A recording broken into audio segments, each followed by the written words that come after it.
The Samsung Galaxy A56 is an anticipated addition to Samsung's mid-range lineup, expected to launch in March 2025. The device is rumored to feature an aluminum frame with a glass back, maintaining a premium feel. It is expected to come with a 6.4-inch Full HD Plus Dynamic AMOLED screen with a 120Hz refresh rate, providing smooth visuals for various activities.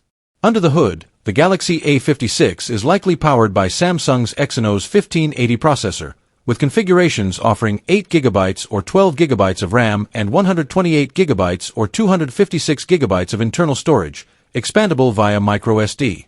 This setup is designed to deliver solid performance for multitasking and everyday use.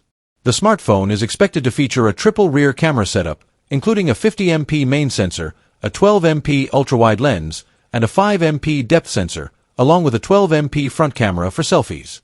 It may house a 5,000 mAh battery with support for 45W fast charging, providing extended usage and quick recharges.